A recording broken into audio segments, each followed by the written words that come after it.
Webcam should be on channel 2. Yeah, you did all of it. Yeah, should be on 2. Check 1, 2. It should be on 2. Test 1, 2. Check 1, 2. It should be on channel 2, not 1. Not 1. Channel 2, 1, 2, 3, 4, 5. Channel 1 should be podium. I'm still talking. Channel 1 should be on podium. Channel 2 should be this microphone. 1, 2, 3, 4, 5. NBC mic check. Unilateral. 1, 2, 3, 4, 5. Channel 2. Channel 2, 1, 2, 1, 2. Not 1. Channel 2. Test 1, 2. Test 1, 2. Check, check, check. Mic check. 1, 2, 1, 2, 1, 2. Test 1, 2. Check 1, 2. Test 1, 2. Check 1, 2. Test 1, 2. Check, check. Caesar, go to the cuts camera and go to the talk on the podium. Cuts camera.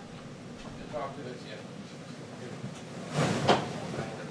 Check 1, 2. 1, 2, 3, 4, 5. Mic check. Check 1, 2. Podium mic check. Check 1, 2. You got me here? I got it. So Joe has it. Head on has it. On channel 1. Check 1, 2.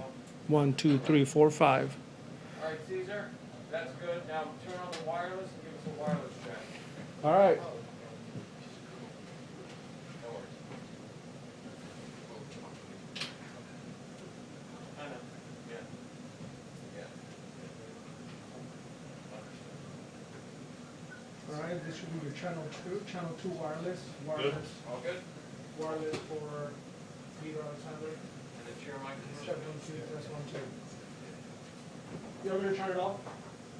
leave it on now at this point. Okay. Now, Caesar, one last time on the stick mic. Let me be careful. Let me just be careful. 1, 2, 3, 4, 5. This should be on channel 2. 1, 2, 3, 4, 5. 1, 2, 1, 2. Check 1, 2, 1, 2, 1, 2, 3, 4, 5. We still have about 5 minutes. Just one Check sec, 1, 2, Caesar. 1, 2. Test 1, 2.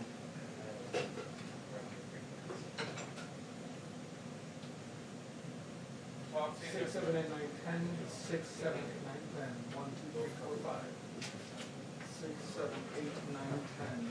Hello, hello, hello. 1, 2, 3, 4, 5. Let me see my check. 1, 2, 3, There it is. 4, 5. 1, 2, 3, 4, 5. Ed Lewis. Ed Lewis. 1, 2, 3, 4, 5. Cool. Check 1, 2, 1, 2, 1, 2. Testing 1, testing 1. All right, cool. Thanks, sir. 1, 2. Appreciate it. All right, guys. Got it? Yep. What happened?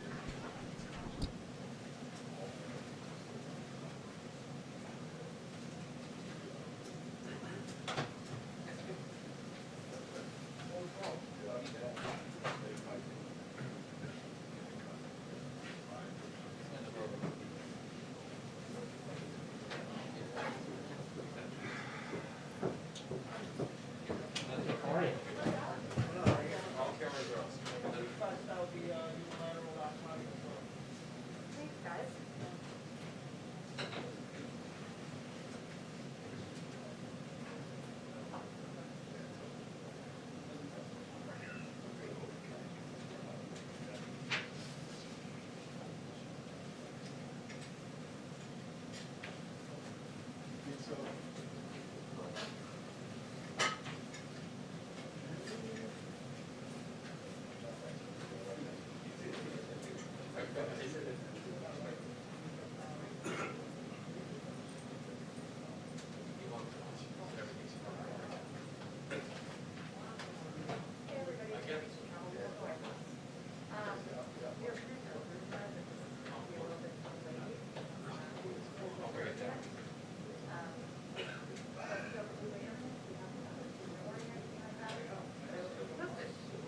It's like the close before.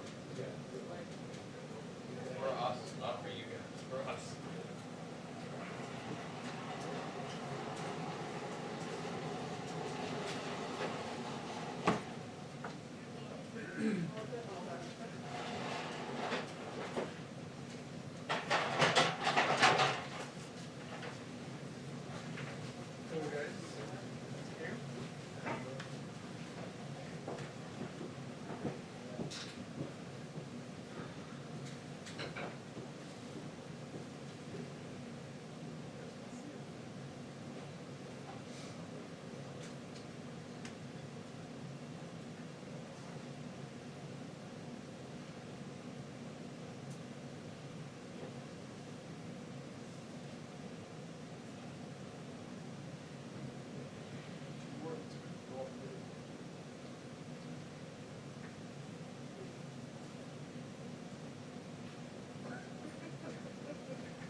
Really?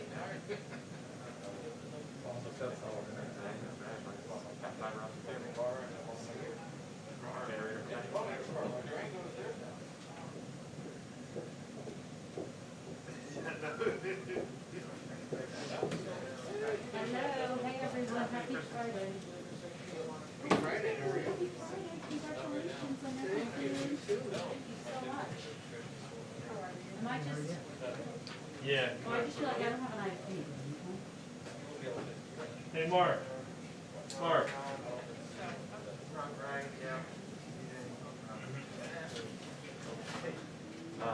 Hey, Maria. Go.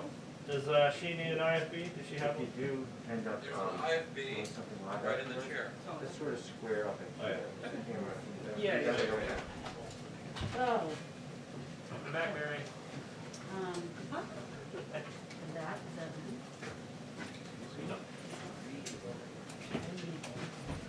Do you have the cord? No, I just We need had this to. conversation the other day. We did just have this conversation. Yeah, let me see. Oh, that's you. You do it. Go into the wolves. Hi, how are you? It's a I coil need one. I actually need a whole thing. Oh. Sorry. That is a little bit more of a problem. Let me just get We through. dumpster dive my gear. Dumpster diving. It's okay, we can get ready with them.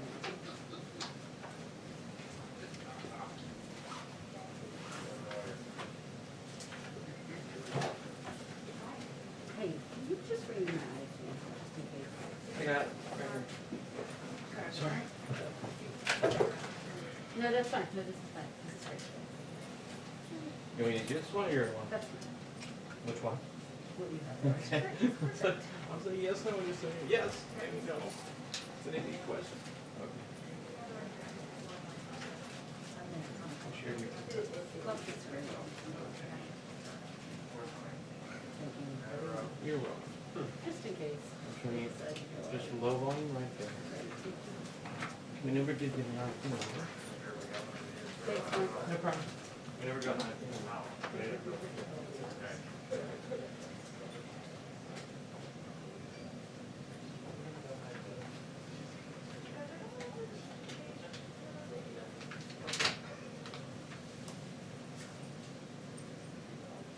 No, there's no IFB. We don't know the.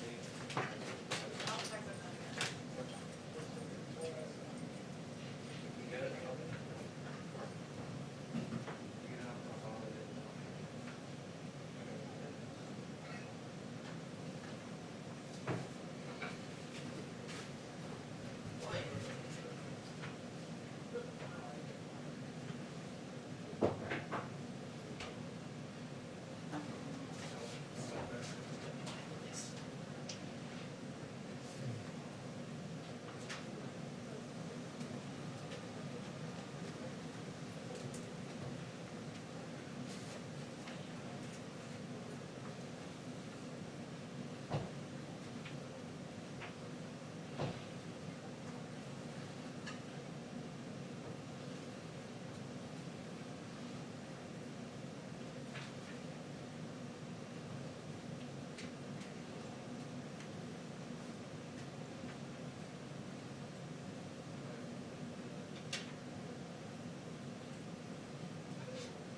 picture. Oh, that's true. I know. Did you do something about that? These are government too.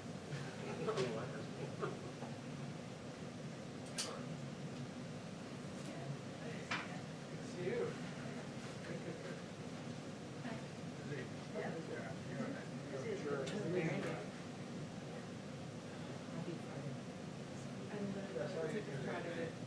Would never be now. You will sleep well.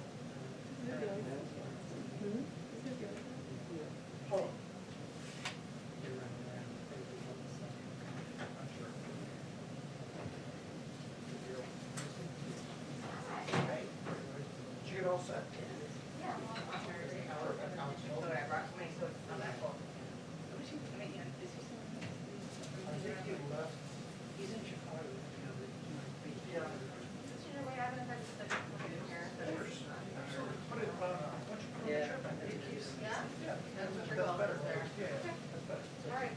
Just hang on the back.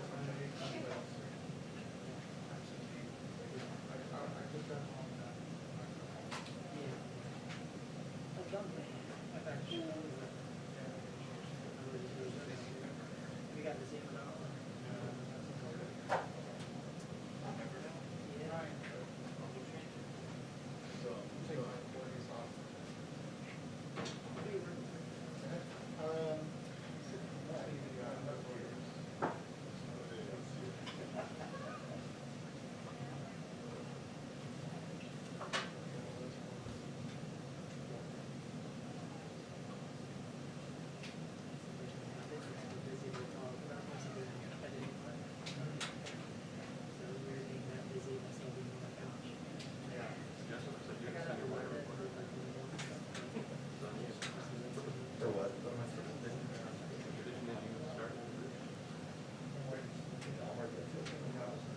Legacy.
Brian, you're.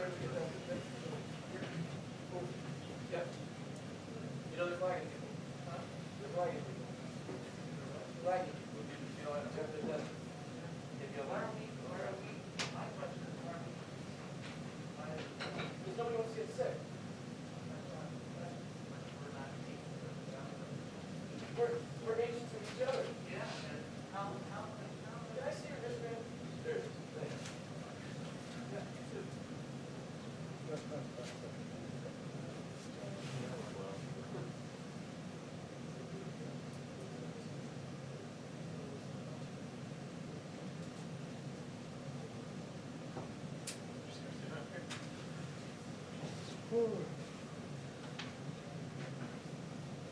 Where you want me?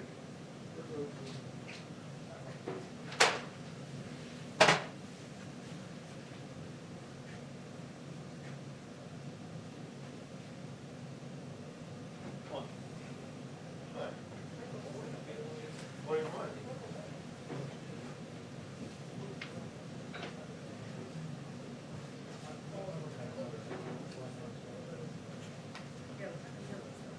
Well, we had every year. Well, not doing that. The last one. So that-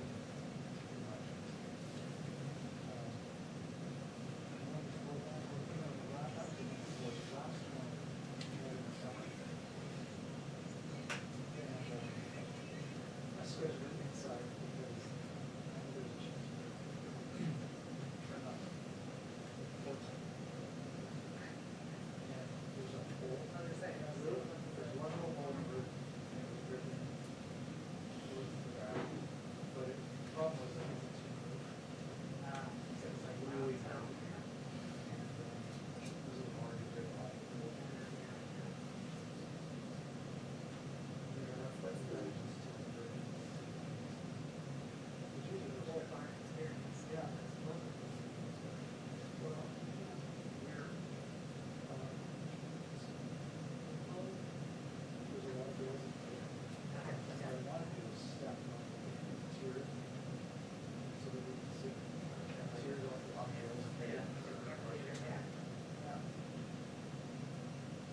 Yeah, I really like it. Yeah, that's cool.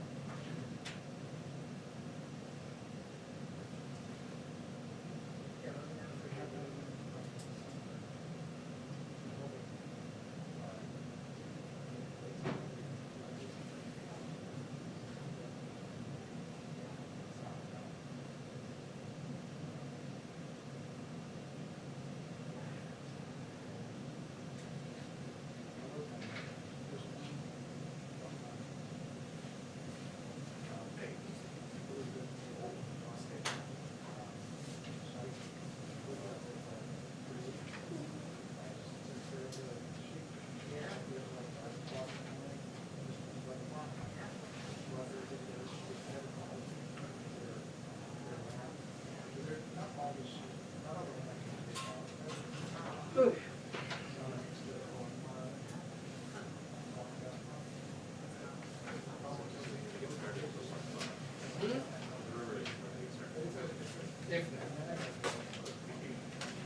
No, we're just hearing white noise on the PA, so.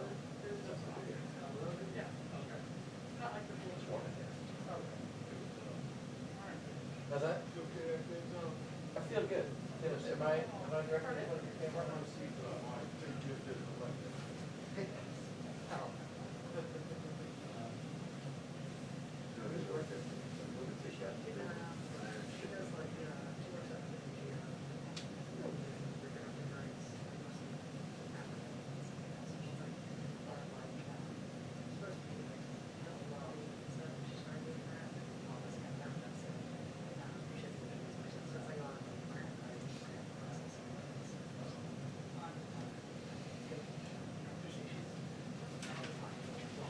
Are you getting that? No, ISP. Your eyes. I'm over here. Down low there. Yeah. Watch it close to the floor. You wanna Getty's see over that there. live? It's, Yeah. Alex is. Yeah. No, Jada. Oh, no, you're right, you're right, you're right.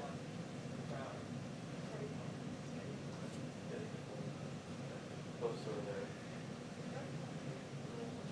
Are you in? You leave.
Joe, the world's watching you guys. Never mind. Screw it.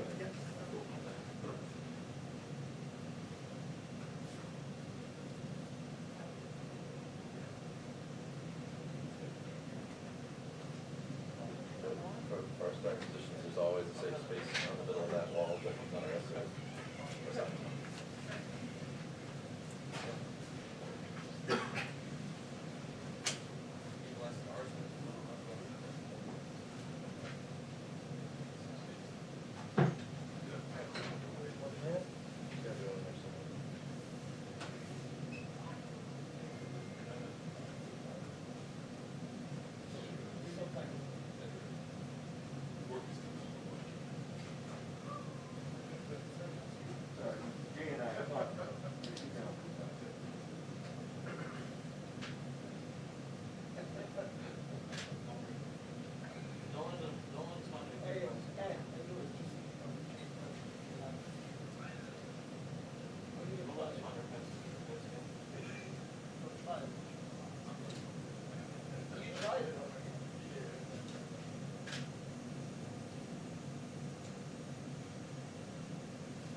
Well, the fact that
Good afternoon, everyone. Happy Friday.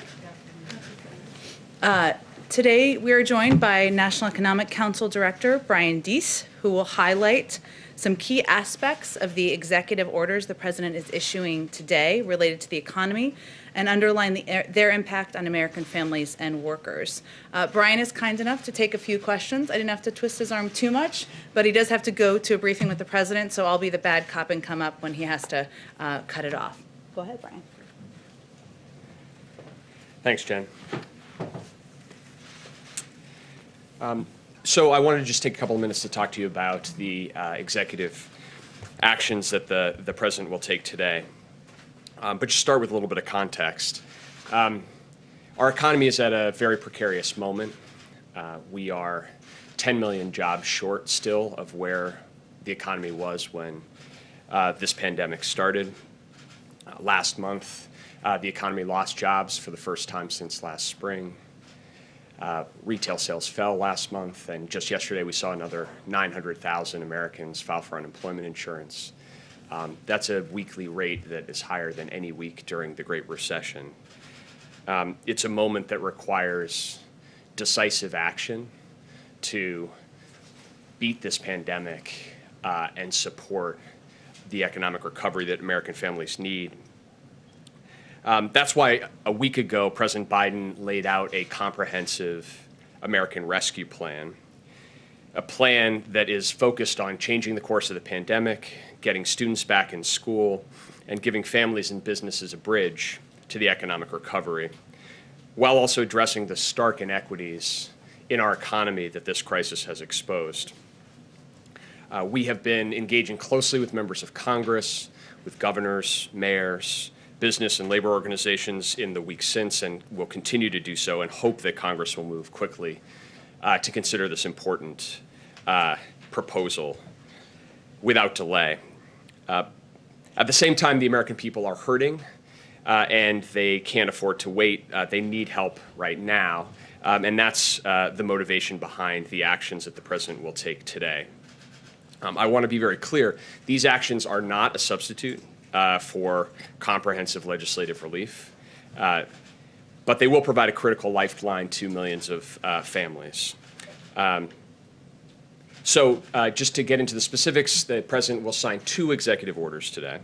The first directs agencies to consider a number of actions that will provide emergency relief for working families affected by the COVID-19 crisis within existing authorities and helping to correct some of the errors or omissions of the prior administration in providing families with relief. I just want to touch on a couple elements that are in that executive order to give you a sense of what we're talking about. On the issue of food insecurity, which is a growing crisis in America of hunger, nearly 30 million Americans last week said that they didn't have enough food to put on the table. So the president will ask the Department of Agriculture to consider taking immediate steps to provide nutrition assistance to hard-hit families. First, by increasing pandemic EBT benefits by about 15%. This is the program that is aimed at supporting families who traditionally rely on the school lunch program to provide meals to millions of kids through their schools. So in the pandemic EBT program provides direct assistance to families to cover those costs. But the way it is being implemented today doesn't get to the full costs necessary. So with these changes, an eligible family with 3 children would get about an additional $100 over 2 months to help pay for food. Second, increasing the SNAP benefits, emergency SNAP benefits for as many as 12 million low-income Americans. This is the core program targeted at preventing hunger in America. And these changes, again, for a family of 4 would mean about a 15 to 20% benefit increase. And third, revising the Thrifty Food Plan, which is really the basis for determining SNAP benefits, is out of date and needs to be updated to better reflect the cost of a healthy diet. Another element of this executive order is to promote worker safety. And here, President Biden will ask the Department of Labor to consider clarifying that workers have a federally guaranteed right to refuse employment that would jeopardize their health. And if they do so, they will still qualify for unemployment insurance.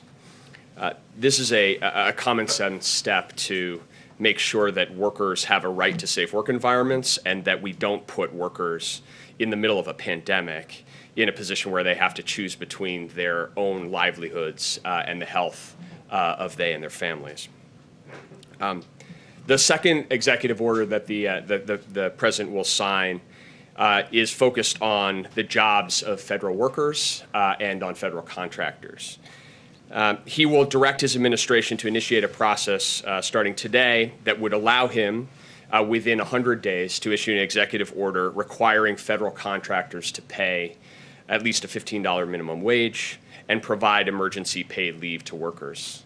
This was something that the president talked about on the campaign, that when we're using taxpayer dollars, federal contractors should provide the benefits and pay that workers deserve.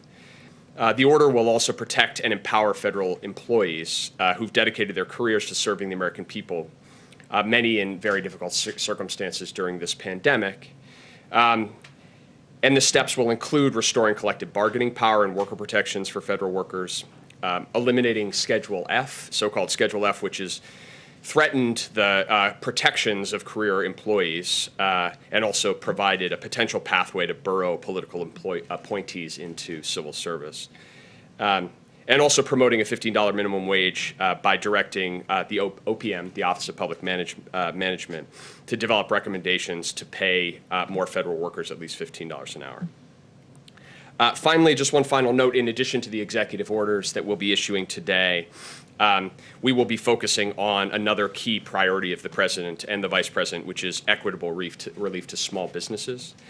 In previous rounds of relief, too much of the support that has been dedicated to small businesses has left out the smallest businesses, mom and pop businesses that don't have existing connections with a financial institution. And in particular, Black, Latino, Asian, and Native American-owned businesses were shut out completely. And a lot of that is because the outreach and communication from the federal government was either unclear or just non-existent. And so too many of those companies have been denied relief, and many of them have had to shut their doors for good. The president is completely focused on changing that.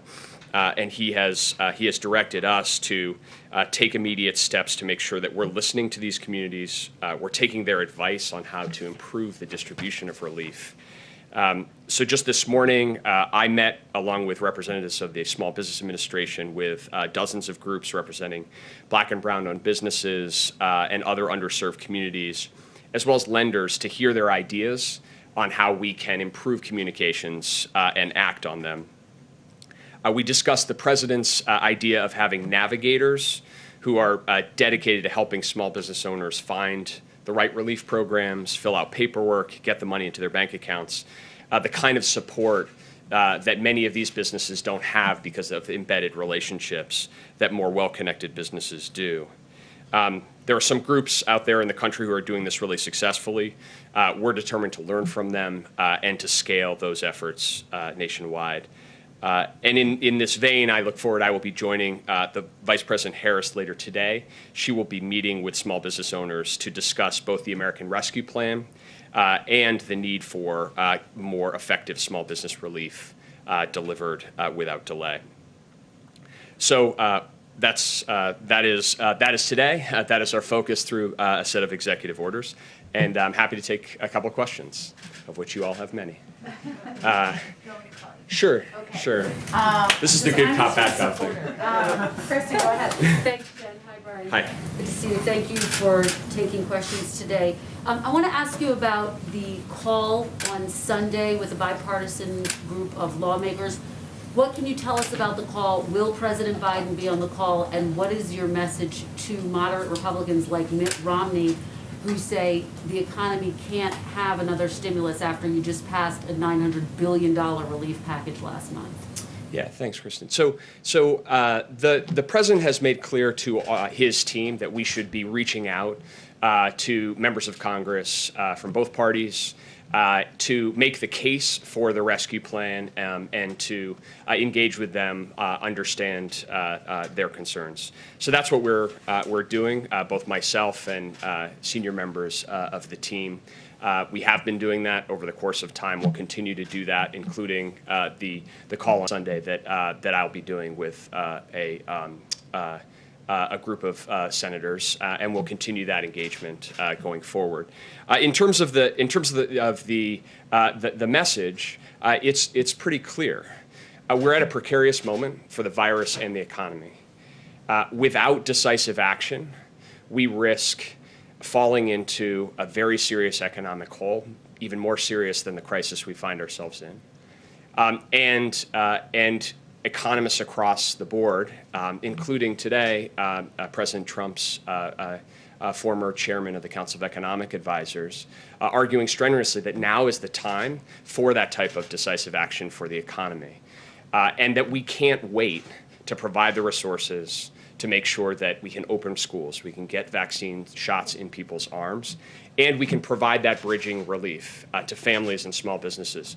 There's a lot of support. I met with a group of mayors yesterday, bipartisan group of mayors from across the country. You hear from mayors, you hear from governors just crying out that in order to take on these crises, the public health and the pandemic and the economic crisis at the same time, now is the moment for that kind of decisive action. That's the case we'll be making. And just to be clear, Brian, will President Biden be on the call? And if not, why not, if this is so urgent?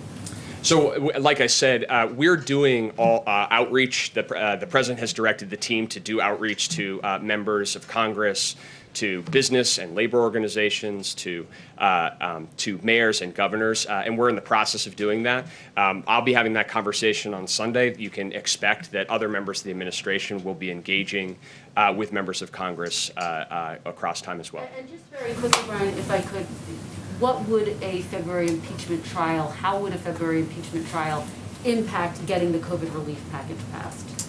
Look, I think that we are facing right now a period of multiple crises. And what we're going to need is to be able to act on multiple fronts.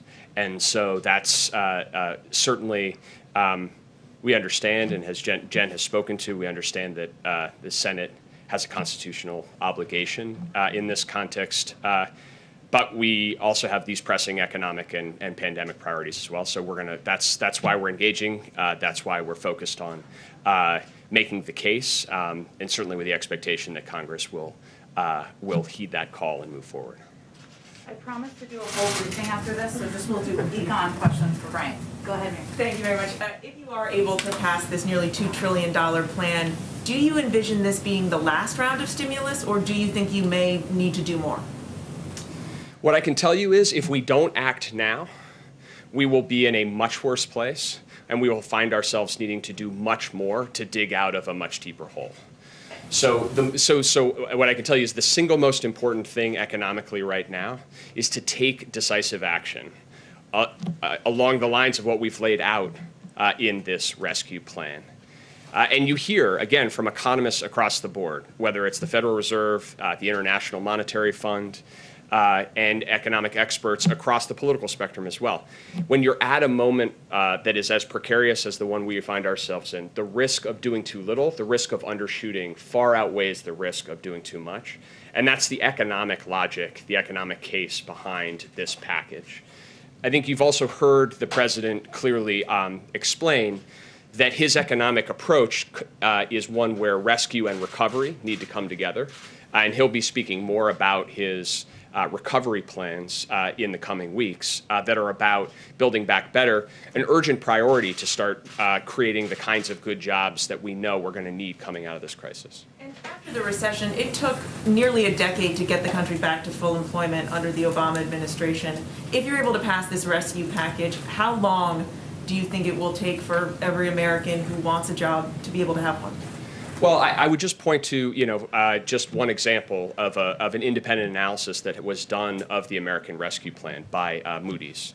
And what they said, what they found was that if we passed the American Rescue Plan now, we could see 7.5 million jobs created just this year. And we could see a return to full employment a full year ahead of what is projected if we don't. So those are the stakes involved. And without this kind of decisive action, we're going to have a much deeper economic hole. And that's why we are so focused on making the case for decisive action now. Justin? Thanks, Jen and Brian. I wanted to follow on Walker's question a little bit. The President's talked about seeking unity on this bill, but also being clear-eyed when there's policy differences. So I'm wondering if after this call, which is with sort of the bipartisan coalition that you'd need to get this bill passed, if you expect to know whether the White House will pursue legislation, bipartisan legislation, or sort of head towards legislation through reconciliation. And I'm also wondering if you could talk about what sort of red lines will be, the point at which you say, okay, if you're not willing to negotiate about this in the bill, we're going to just start working with Democrats as Speaker Pelosi and others have encouraged you to do. Yeah. Well, I guess I'd say two things to that. The first is, if you look at the elements of the American Rescue Plan, it was designed with a bottom-up focus on what are experts saying is the actual need. What's the actual need to get schools open? What's the actual need to have a national vaccination distribution plan to underwrite the strategy that you heard Dr. Fauci and the president talk about yesterday? And what's the need to support families and businesses during this transition? And the second thing is that as a result of that, I think we're seeing a lot of support. As I said, bipartisan mayors, bipartisan governors, business organizations, Chamber of Commerce, Business Roundtable, economists across the board saying this is an appropriate response to an unprecedented economic circumstance. So that's the approach that we are taking, and that's the perspective that we are bringing here. And I think that we are heartened to see that kind of support. And that's the conversation that we're going to have with members of Congress, be they Republicans or Democrats, including looking at where we are, where we've come over the last year, and the lessons we've learned. That without decisive action, we know the consequences. And so now is a moment not to undershoot or to wait and see. Now is a moment to act. I guess my question is, I think a lesson that a lot of President Obama and others have talked about from the ACA fight was continuing to court Republican support beyond a point of it being productive. And so I'm wondering for you guys, what is the decision point going to be where you might have Republican mayors, but it doesn't look like you have Republican senators right now. At what point do you say this is no longer worth kind of pushing forward? We're making the case. We are engaging. We're having conversations. We're listening. And we are also focused on the urgency and the need to act. And so, what I can tell you is that's where the president's focus is. That's where the vice president's focus is. That'll continue to be our focus. We want to we want to engage and we want to act, and that's going to be what guides us here. It's gotta be the last one, but Brian will come back. Thank you for doing this, Brian. Back to the point of the objections of some of these Republican senators who have already spoken out. They say they just passed 900 million or so at the end of the year. Most of it isn't even out yet. How do you know, if that money hasn't gotten into the system yet, that you even need to release more at this point? Why move ahead with $1 trillion plan if the 900 million that's already been approved hasn't even gotten out there? Sure. Well, first of all, we waited for 6 months or more before Congress acted, and so really a lot of what that 900 billion was doing was filling a hole in the second half of 2020 that desperately needed to be filled, and so this is not an issue of Congress acting too much. It's an issue of not acting enough. And the second is, if you look at the components of the $900 billion, again, we could go line by line, but these are resources that are either already out the door or are addressing economic challenges or public health challenges that were in the rearview mirror. So as we find ourselves today, looking forward, we need a very decisive set of actions if we are actually going to get schools open, if we're actually going to get a vaccination program up and running. And I think that the case that we will make is that today we're not where we need to be. And if we go line by line in the American Rescue Plan, these provisions have been designed based on an assessment of need. And we think they're actually going to absolutely be necessary. So, I think that looking forward, we're quite confident that this is the prudent assessment of needs. And I want to clarify two quick things. How many federal employees or federal contractors are making minimum wage right now? Do you guys know? So I don't have an estimate of that right now. And then last night you said that there are roughly 8 million people who haven't received their stimulus checks. Yes. How do you find them? So it's a great question. This is principally an issue associated with people who are non-filers, so they're not filing income taxes, in most cases because they don't make enough money to need to file federal income taxes. And so as a result, the way that the IRS and the Treasury Department in the previous administration has focused on getting those checks out has been to work through the tax system. But those are people who are legally entitled to those checks. So we have a number of strategies that we're going to pursue. And that today we'll start with the President's executive order to direct the Department of Treasury to consider a whole range of efforts, including creating an online portal that would allow people to easily identify if they're eligible, to work through counterpart organizations to actually affirmatively do outreach to communities where we know there are significant numbers of these families and these individuals, to let people know that they may be available. Some of this is education outreach as well. And I would just, it's a little connected to what I was saying about small business as well.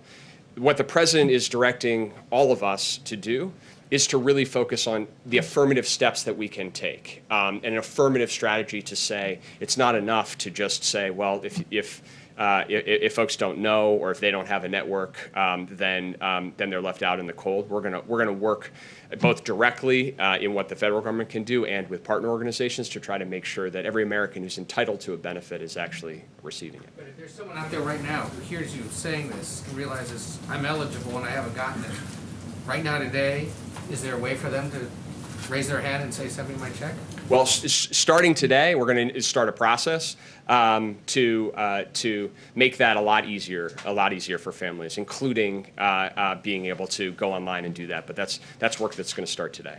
I totally skipped the AP, so would you mind taking one more? I just want to. Didn't mean to. Thank you. I just had one small question on the mechanics of the EO targeting the food insecure.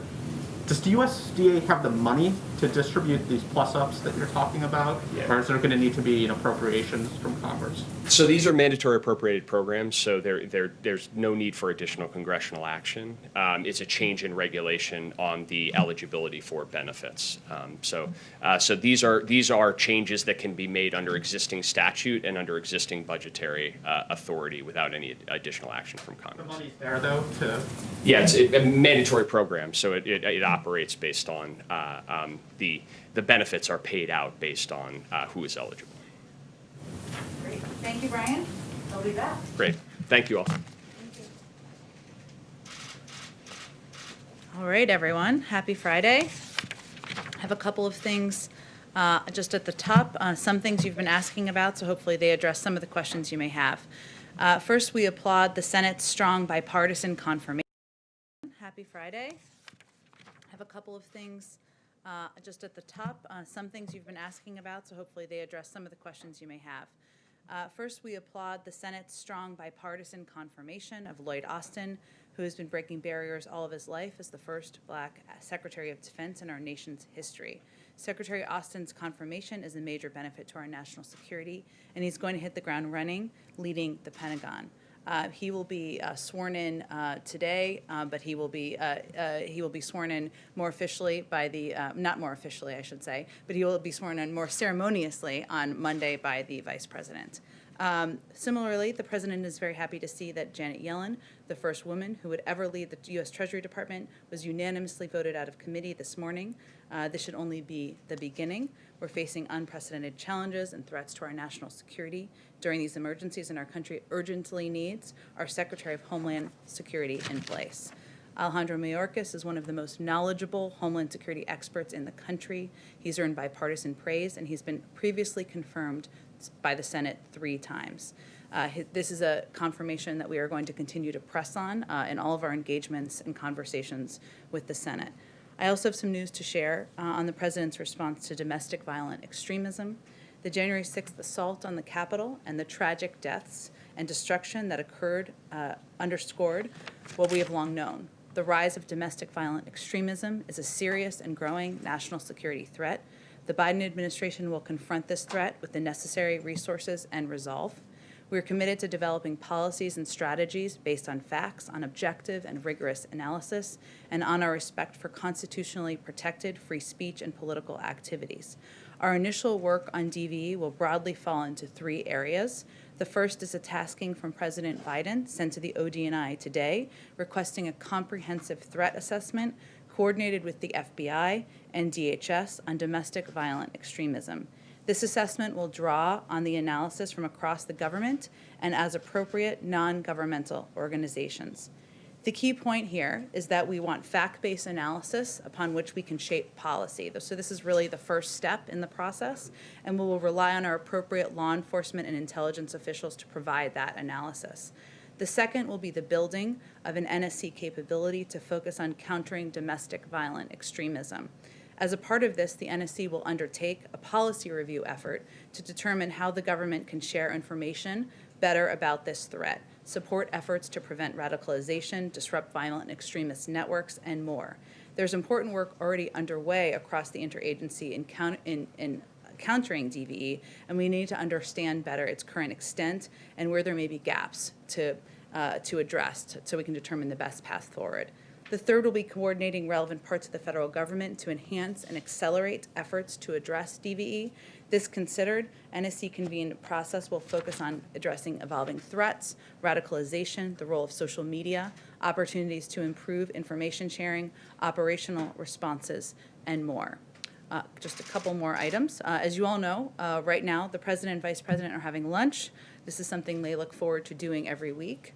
They'll be discussing their agenda, particularly getting relief to working families and containing the COVID crisis, and I'm sure they'll talk about the last 48 hours as well. Later today, the President will speak with Prime Minister of Canada, Justin Trudeau. We had confirmed that earlier this week. He'll also speak with President of Mexico, Andrés Manuel López Obrador. We'll have readouts of both of those calls when they happen. Yesterday evening, the First Lady held a virtual event to honor and show gratitude for the hard work of educators across the country, especially during this difficult time of COVID-19. She was accompanied by the presidents of both the American Federation of Teachers and National Education Association. Over 11,000 educators attended the virtual meeting. Today, she will tour the Whitman Walker Clinic in Washington, D.C. to highlight and promote support services for cancer patients and caregivers. And while I know that was in our guidance, we want to use this platform here to also share with you information about both the Vice President and the First Lady moving forward. One more item as well. Earlier this morning, or late this morning, I should say, the President called General Daniel Hokanson, who is the head of the National Guard, to thank him for not just his work of the last few weeks, but the work of the National Guard over the last several years. He talked about his own personal commitment and connection to the National Guard, given his son had served previously. And he offered assistance, any assistance needed of both the government, but also on a personal level, and asked him to reach out if there was anything that he ever needed. I will stop there. Just a few updates. So, Amar, why don't you kick us off? Thank you. I know this has been asked of you several times, but now that there is a impeachment trial imminent, does President Biden have a opinion on whether former President Trump should be convicted? And then secondly, with how this is going, you're now getting a little bit of momentum on confirmations. You have all that you need to get going on coronavirus, on the economy, and so forth. Is this just going to slow everything down? And does it also take away from the ability to unify? Well, first, remarkably, at this moment in history, we have some recent precedent of the Senate conducting an impeachment trial while also doing the business of the American people. And when the trial was being conducted last January, there were also hearings that were happening nearly on a daily basis, and we expect that type of work to continue. I'll also note, purely on an operational level, the House can also proceed and continue to do the work on the American Rescue Plan, move that forward, and we certainly expect and hope that they will do that. But what the President's view is what cannot be delayed through this process is his proposal to get relief to the American people at this time of crisis. So he's confident, he remains confident after serving decades in the Senate that the Senate, members of both parties can walk and chew gum at the same time and can move forward with the business of the American people. Does he believe that former President Trump should be convicted? Well, he's no longer in the Senate, and he believes that it's up to the Senate and Congress to determine how they will hold the former president accountable and what the mechanics and timeline of that process will be. Just on DVE, if you don't mind, are the tools and methods available to federal law enforcement? Are they what we need right now? Are we still stuck in sort of a post-9/11 mindset? And does there need to be really broad, radical rethinking about how we sort of approach things in the federal law enforcement? Well, the reason that the President wanted to do this review and the National Security Team wanted to do this review is because it's a priority to ensure we are assessing what is happening in government and how we can do it better. So clearly more needs to be done. That's why the President is tasking the National Security Team to do exactly this review on his second full day in office. So it's sending an indication of that. Let me just give you just a little bit more information. Homeland Security Advisor Dr. Liz Sherwood-Randall has asked Joshua Geltzer to pioneer a scoping effort in the first 100 days in coordination with the Senior Director for Counterterrorism, Claire Linkins. Geltzer previously served as the Senior Director for Counterterrorism on the National Security Council from 2015 through 2017. And Deputy Homeland Security Advisor Russ Travers will also bring his extensive experience. So those are some of the people who will be involved in overseeing this review and an assessment of what the steps are going to be following. Go ahead, Kristen. Thanks, Jen. One on impeachment, and then if I could, on COVID. On impeachment, did House Speaker Nancy Pelosi consult with President Biden before sending the article of impeachment over to the Senate? I don't have any calls between them to read out for you, Kristen. Obviously, they're in regular touch. I can say from a previous question you asked Brian, that he's been in touch with members of both parties about his agenda even since he was inaugurated. So obviously a range of topics come up in those discussions, but I don't have anything more to read out for you. On the timing, Leader McConnell has said that he's going to push for a February timeline. I know that you don't want to comment specifically on the timeline of this, but how would a February trial impact the effort to get COVID relief passed? Well, the president's expectation, he believes in the Senate and their ability to multitask and get the work and business of the American people done at the same time while they are proceeding with an impeachment trial on whatever timeline it begins and ends on, Kristen. So he's come. Is mid-February fast enough for He's President? going to leave the timeline up to them. But what is important, and again, there's precedent for this, is that they are continuing to move forward with getting the relief to the American people, because that certainly can't wait and be delayed until March, April, or May. We can't afford that. If I could follow up with you on what you said about COVID yesterday. You said your goal is 1 million shots per day, which would double, you said, what the Trump administration was doing. According to the CDC, we have reached 1 million shots a day last week. So given that, given the urgent need for vaccinations, why not aim higher? Well, first of all, we're not packing up our bags and leaving at 100 days. We felt it was important, and we set that goal before any American had received a single shot. So the incoming Biden administration felt it was important to set what was described as a bold and ambitious goal at the time, and many doubted we could even get there.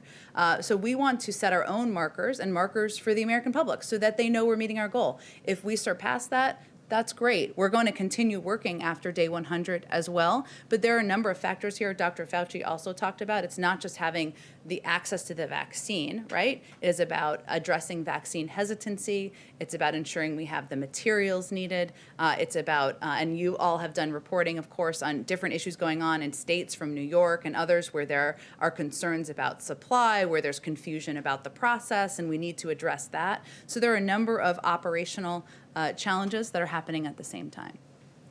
Okay, let's go Ed. Yeah, following up on the vaccine, stakeholders we've talked to, state leaders, medical experts, have said one of the questions that they're trying to figure out is how much vaccine is actually in the national stockpile right now. Do you have any sense of that yet? Our team, as you know, has been on the ground for about 48 hours, but certainly what they want to determine is not just the operational issues I referenced, but also what we're looking at in terms of supply. We are, as you may know, we are going to be starting briefings next week, I should say, a couple times a week with some of our health experts. So I expect they'll be able to provide some update of what they've reviewed and what they have access to at that point in time. Two other quick ones on the previous occupant. House Intelligence Committee Chairman Adam Schiff is calling on President Biden not to extend the courtesy to President Trump of getting access to intelligence briefings. Has a decision been made on that? Not that I'm aware of, but I'll follow up with our national security team and see. We would certainly leave the decision to them, to the intelligence community. Clear up the confusion here about who exactly dismissed the chief White House usher. Well, it happened. Was it the Biden administration or was it the previous occupant? It is a very important question. I'm so happy you asked it. It happened before we walked in the door, Ed, so I don't have any more information than what we've provided. Go ahead. Not to belabor this point, but you've said that Congress can walk and chew gum at the same time, which is true. But there are also so many hours in the day. Has the president expressed any concern that a Senate trial will slow down additional confirmations or movement on a COVID relief bill? Only that it cannot. There are only so many hours in the day, you're right. But again, if there's a Senate trial happening in the Senate, of course it would happen in the Senate, the House can move forward on a package. And certainly there is capacity and ability to have discussions, have hearings, take steps to move forward on the president's COVID relief package.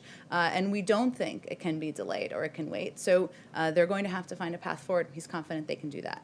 And President Biden has made pretty clear that he believes former President Trump is unfit to serve. Does he think he should be barred from holding federal office going forward? Well, we'll leave it to Congress. He ran against him because he thought he was unfit to serve, and he's no longer here because President Biden beat him. But we'll leave the steps, the accountability steps to Congress to determine. Just two quick COVID questions. Any update as to whether the president may sit down with congressional leaders to discuss and try and hammer out this package? Sure. Well, I will say without giving you specifics necessarily, but which I know you're looking for, so I shouldn't have just walked myself into that rabbit hole. But right. But the president has already done a number of calls with Democrats and Republicans. That will continue. He's very eager to be closely involved, roll up his sleeves and be making calls himself. I don't soon, but I don't have an update on any meeting. I will, though, just add, just for context, I know the reporting, thanks to your reporting, I suppose, about the meeting this weekend kind of got out there, and obviously Brian confirmed it. There are a lot of meetings happening at one time with a lot of different officials, so I wouldn't see that as like this is the negotiating tool. That is one of many engagements and one of many discussions that the president, the vice president, senior members of the White House team are having and are ongoing. And as outlined right now, is he confident that you have enough Democrats on board with this plan to pass this? Well, he announced the plan about a week ago, right? His view is that this is how democracy should work, which is the president of the United States announces what his vision is and what his proposed plan is to address the crises the American people are facing. Then there are ongoing discussions with Congress. They like some pieces, they don't like other pieces. You all have seen Democrats like many pieces, Republicans even like some of the pieces too, and he's had those encouraging conversations. But the final package may not look exactly like the package that he proposed. That's okay. That's how the legislative process should work. Go ahead, Justin. Thanks, welcome back. Thank you. I had a question on COVID, but I wanted to start with just some housekeeping from questions you had earlier in the week that you said you might circle back on. Okay. So I was wondering if... the plane? Sure, we can start there. Okay.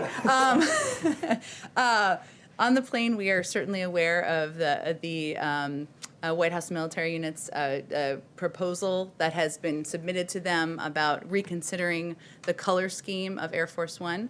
I can confirm for you here, the president has not spent a moment thinking about the color scheme of Air Force One or anything in the House or any article of anything. And no one is going to submit a decision memo to him on that particular topic. But certainly we're aware of the proposal, and as there are any updates, we're happy to provide them to you. Maybe a little more substantively, I was wondering, you mentioned syringes yesterday, but not if you were, or not specific companies that might have had DPA contracts either started or come in, and then also DC statehood was an issue that was raised in a previous briefing. Sure. Well, on the first, I don't have specific companies for you. I can circle back with our COVID team and see if we have more specifics. Obviously, those conversations are happening as we speak. There was a question yesterday about whether the Defense Production Act had been invoked. It has been invoked, so those processes are now rapidly ongoing. The president has supported DC statehood in the past. That certainly remains his position, but I don't have anything for you on the timeline or next steps there. Oh, just the COVID one quickly. A kind of trademark of the last administration's efforts were that there would be a big announcement like Jared Kushner's testing website, and then no timeline put on it, and it never really materialized. So I was interested when the chief of staff last night said that there would be a central clearinghouse for vaccine information, and I was wondering if you could provide a sort of expectation or a timeline on when Americans could expect that there's a .gov email address or .gov website or a phone number that they could go to find out their specific vaccination information. Well, I know all members of my family are also asking the same question, as I'm sure yours are. It is something we're eager to do and also provide more information to the American public about when they can call their pharmacy and schedule an appointment, just to make it much easier. The lack of information and the disinformation at times about how people can get the vaccine, when they can get the vaccine, who's eligible, has created a great deal of confusion. As you all know, I don't have anything on the timeline, but I will remind you that the person who saved healthcare.gov and the person who helped him are working on the COVID team. So we're in very good hands, and they're certainly committed to getting more information out in a more accessible way. Go ahead. Thanks, Jen. Two questions. The first is having to do with the operations of the West Wing. There's some curiosity about this in the early days of the Trump administration, so I'll ask you. Who has Oval Office walk-in privileges in this White House? Do you have Oval Office walk-in privileges as you speak for the president? And how is that access to the president controlled here?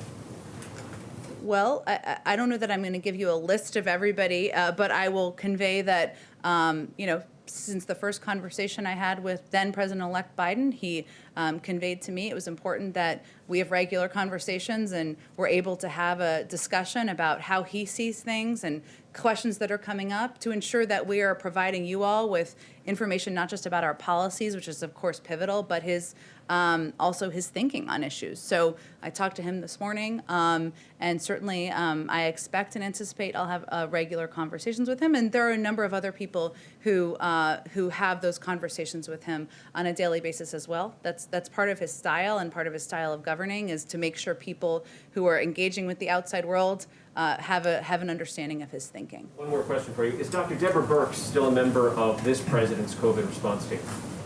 I will have to circle back on that one. That's an excellent question. I don't have any information on it in front of me. Go ahead, in the back. Thank you, ma'am. I've got a question about the Senate and then also a foreign policy question, if you'll let me. Great. I love foreign policy questions. Thank you. Senator McConnell and Senator Schumer have been going back and forth over discussions when it comes to a power sharing situation. Obviously, the sticking point has been the filibuster.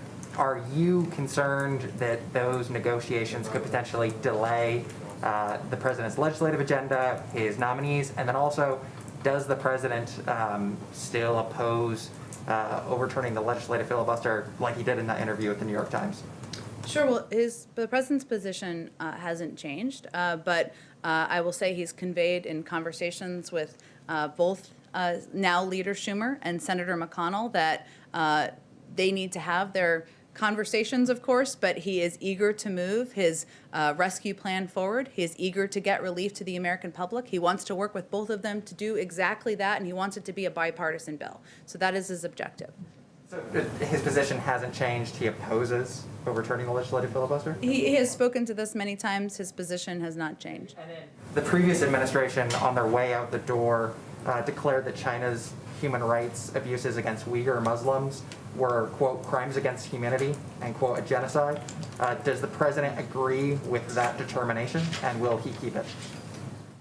Well, I know that our Secretary of State is just about to get confirmed, or so Senator McConnell tells us, and I'm sure he will be reviewing. I know he will be reviewing a number of the decisions and assessments that have made. Obviously, the president has spoken before to the horrific treatment of Uyghurs, but I don't have anything more for you on it. I can check with our national security team and see if we have a more up-to-date statement. Go ahead. Hi. Just a couple of quick follow-ups. The USDA aid for families that depend on schools to feed their children, that is $100 for 3 children every 2 months. I mean, is that too little, too late? What more are you thinking of doing? Well, first, I will say that the executive actions, and this is something when we were discussing this with the president earlier today, are just part of his effort to bring relief to the American people. His priority was overturning a number of the detrimental steps that the Trump administration had taken, and to take steps that he can, through executive authority, through the review of the legal team, to bring that relief. But he has also proposed this large package, as many of you have pointed out to all of us, to bring additional relief. And he wants to work with Congress to build on the executive actions, to take a bipartisan approach to making sure we are that kids have food to eat, that people who don't have jobs have the relief they need, that we can get the vaccine out, that schools can reopen. Those are all priorities of his, but his big focus is on doing that in a bipartisan way with Congress. And there was this other detail mentioned about the $15 minimum wage, and I know Brian spoke about federal contractors. But the issue's obviously faced a lot of opposition in Congress over the years. Is President Biden planning to speak to Senator Schumer to bring the bill, the legislation that the House passed on $15 to the Senate? I mean, how does this broadly help workers around the country? Well, again, this is just one part of his step to provide relief to the American people. There are many federal contractors, of course, serving the government, and he felt it was something that was not just right to do, but something that was necessary to do. But he has proposed a significant relief package, or package that will provide assistance to many, many Americans, and he will continue to advocate for the $15 minimum wage moving forward. There's no question about it. Go ahead. Thank you very much, Jen, and I'd like to focus on vaccinations. There's arguably something that the federal government can do in this front. In New York, there is a looming train wreck that's actually happening today. Governor Cuomo and Mayor de Blasio say that they're going to be running out of their batches of first doses of the vaccine today. They don't expect to get more until Tuesday, so there's going to be a 3-day gap. Is the federal government and is President Biden going to do anything to prevent that? Well, we've asked the CDC to look into exactly this issue and see what can be done. I don't have any update beyond that, but certainly we don't want any states to run out of access to vaccine. We are hopeful that in the weeks ahead, as we get our sea legs here and our team starts to operationalize engagement with governors, engagement with local officials, to provide them a greater understanding of supply, of what we are going to have access to in a time frame that's farther in advance, that we can avoid situations like this in the future. But we've asked the CDC to look into what's happening. Follow up on that. There's arguably a way that the federal government could just basically flip a switch and help alleviate some of this problem. New York City says it has 65,000 doses that are reserved for a second shot. Is the federal government considering allowing those to be used for the first shot so that there is not this 3-day gap of first shot vaccinations? Well, as you know, in the past, we have advocated for releasing additional access from the reserves, but we have really deferred to health and medical experts. So that's why we have asked the CDC to look into what the options are. So you've asked the CDC to look into this, so there isn't the Well, to look into, to have the conversation with officials in New York and to look into what is possible. But I don't want to get ahead of them. We want to lean into health and medical experts to make the decisions. Go ahead. Thanks, Jen. One of the executive orders that was signed yesterday requires that international travelers quarantine or self-isolate. Is the administration going to do anything to enforce that rule, or is it mostly an honor system? And then on coronavirus, one more. Has the president considered establishing any sort of national memorial to memorialize those people who died from coronavirus? Sure. Both are excellent questions, and the first one I should have information on, but I'll have to follow up with you on both of them. I'm not aware of a discussion about the second piece, so that's an interesting idea, and I will bring it back to people and see if there's more to say. The immigration bill, has the president got a sense of any feedback on the immigration bill that was sent to the Hill yesterday? And is there an overall timeline for when he'd like to see that move? Well, we already have co-sponsors of the immigration bill, as you may have seen, which is obviously a good sign. There are a number of experts, as you know, because I'm guessing you have covered this issue for some time, if you're asking with a level of detail, who have worked on immigration reform, had bipartisan discussions in the past, and we are hopeful that this proposal, that this bill that we sent forward yesterday, will be an opportunity for a reset to really restart those discussions. But we expect that will be the first step here, and that we're hopeful that the components of this proposed bill, which are different from what has been proposed in the past, because it includes smarter security, it includes a path to citizenship, but it also includes funding to address the root cause, will help be the basis of those discussions, and we would like to see them move forward quickly. Okay, why don't you go ahead right here. You mentioned the issue of vaccine hesitancy. Does the president believe that all Americans should get the vaccine, and then for those who might be reluctant to get it, how do you convince them that it's safe? Well, he does. The more people who are vaccinated, the safer we are. That health and medical experts have also conveyed that. That's what I'm quoting. In terms of addressing vaccine hesitancy, it's a big challenge. You heard Dr. Fauci talk about this yesterday, and it will be easier for the first tranche of Americans to convince them to get the vaccine. They're just looking for information on where to go and how to sign up and how to get grandma to come with them. It is really the next layer of people who are concerned, as you alluded to, about the safety and about the efficacy. And unfortunately, there is a larger than should be percentage in minority communities, communities of color. And so we we've been quite thoughtful, or we want to be quite thoughtful about how we do outreach and engagement. Obviously, it's making it accessible, so ensuring we have these community centers and health centers that can provide the vaccine, but also who's communicating on behalf of the government or on behalf of the safety of the vaccine. The president certainly will be doing that. The vice president will be doing that.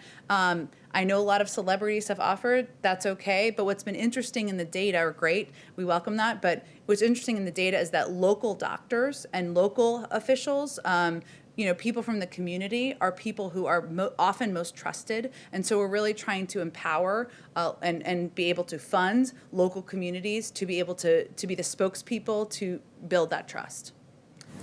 Go ahead in the back. Thank you, Jen. You mentioned that the COVID package, the talks may evolve, it may change the package, and there are already some things that you feel like there's bipartisan support for.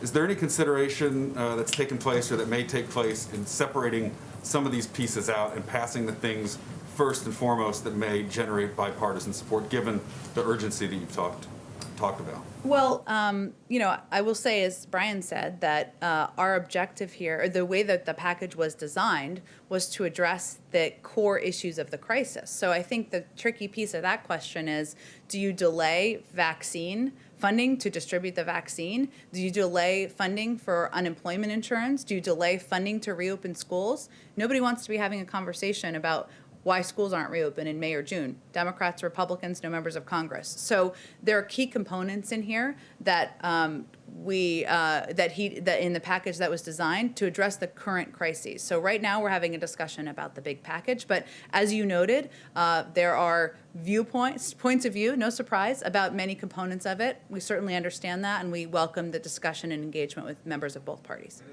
Timeline on the fact-finding period for the domestic violent extremism the letters that you've sent. Is there a period when you're expecting to get maybe some action? When we're getting the report back? I don't believe we have outlined that yet. We can follow up with you if there's a specific timeline that we're putting out publicly at this point. Go ahead. Janet Yellen in committee yesterday said that President Biden wouldn't be signing any free trade deals because the focus was on the domestic economy and infrastructure. Where does that leave the potential for a UK-US trade deal, which, is it months away or next year or year after? Well, I can't give you any timeline. I will say that what is important to the president and also our national security advisor, Jake Sullivan, is that we do everything we do must help advance working families and the American middle class. And that certainly includes any trade agreements. And that is part of their objective and how they would approach it. But as you noted, at this point in time, we're working to get the pandemic under control, provide economic relief to the American public. We, of course, can do multiple things at the same time, but those are our primary priorities at this point.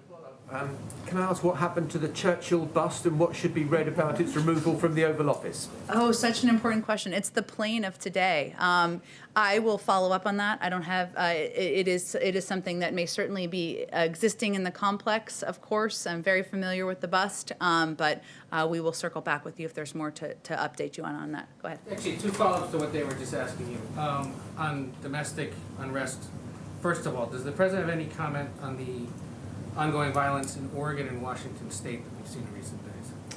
Well, certainly we had our team on the ground, our national security team, even before 12:01, early in the morning on Inauguration Day, because we wanted to be able to monitor events happening across the country and any unrest that was resulting from the last couple of weeks. I haven't spoken with him specifically about those events, but it is something our national security team, Liz Sherwin-Randall, our Homeland Security Advisor, is closely monitoring, of course. But if we have an additional update, I'm happy to provide it to you. Two more. He's speaking with the leaders of Canada and Mexico. Any word on who else is next? And has there been any discussion about when or under what conditions he, the Vice President, the Secretary of State, would fly overseas to meet with world leaders? So despite his desire, my desire, if that matters, to do a foreign trip, I think it will be a bit of time. I don't have an update for you on when that will take place at this point. But I would expect he'll have, of course, additional foreign leader calls next week.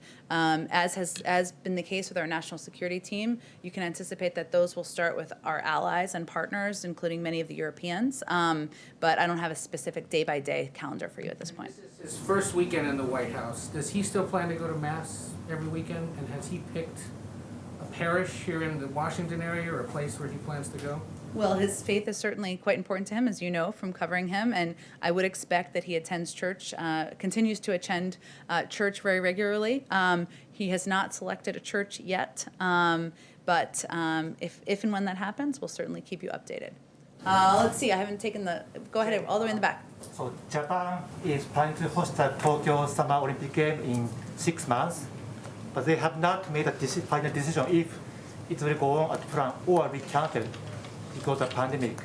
So does the White House expect to be a game on as planned, or is President Biden confident to be a safe Olympic game in Tokyo? And does he feel safe to send Chief USA members to Tokyo this summer? Well, as a big Olympics fan, I'm certainly looking forward to it. But I have not talked to the president or our national security team about plans for this summer or the games. So we'll have to take that question too and circle back with you. But did you have another one? Maybe I can get another one. Yeah. How about the President Biden's Indo-Pacific policy? I'm talking about Japan and North Korea. I understand Mr. Sullivan just talked with his Japanese counterpart.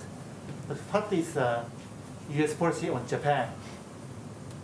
Well, U.S. policy on Japan as it relates to North Korea? Both. Okay.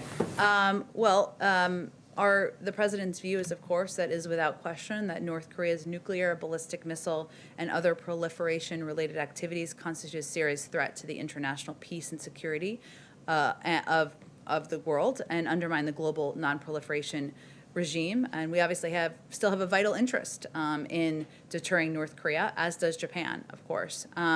We will adopt a new strategy to keep the American people and our allies safe. That approach will begin with a thorough policy review of the state of play in North Korea in close consultation with South Korea, Japan, and other allies on ongoing pressure options and the potential for any future diplomacy. So I will say we will, as we have historically, the United States will work closely with partners in the region to determine a path forward and work together on deterrence. TPP. Is President Biden considering to rejoin the TPP, Trans-Pacific Partnership? Well, again, I think, President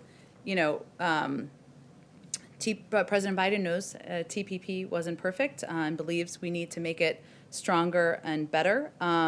But at this point, our focus and his focus as it relates to the economy is on doing everything we can to advance working families in the American middle class. And so that will be his focus in the coming months. Go ahead, Justin. Just a quick one on Inauguration Day. China sanctioned a number of outgoing Trump administration officials. I know the NSC has put a statement out kind of denouncing that, saying that it was a political act, but there's been a call from some Republicans on Capitol Hill to either retaliate with sanctions against Chinese officials or to expel the ambassador here in Washington. I'm wondering if you're contemplating either of those actions. For those who didn't have the statement, well, I'll just, because it was there's been a lot going on this week, I think we can all agree. The Biden-Harris administration has noted China's sanctioning of more than 24 former Trump administration officials, imposing these sanctions on Inauguration Day, as they did is seemingly an attempt to play partisan divides. Americans of both parties should criticize this unproductive and cynical move. And President Biden looks forward to working with leaders in both parties to position America to outcompete China. I don't have any additional update, though, on other considerations. Go ahead. Thank you, ma'am. This morning, the White House put out a statement on the anniversary of Roe v. Wade. As a candidate herself, the vice president proposed an abortion rights law akin to the Voting Rights Act. Is that something that she still supports? Is that something that the president is exploring? I don't have any update from the vice president's policy. Obviously, her policies are the policies of the Biden-Harris administration, and the statement today speaks to those policies.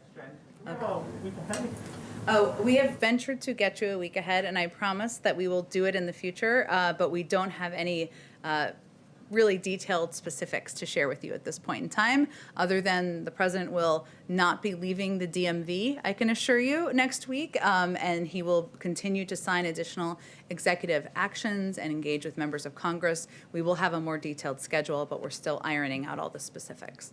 Thank you, everyone. Let's do this again on Monday.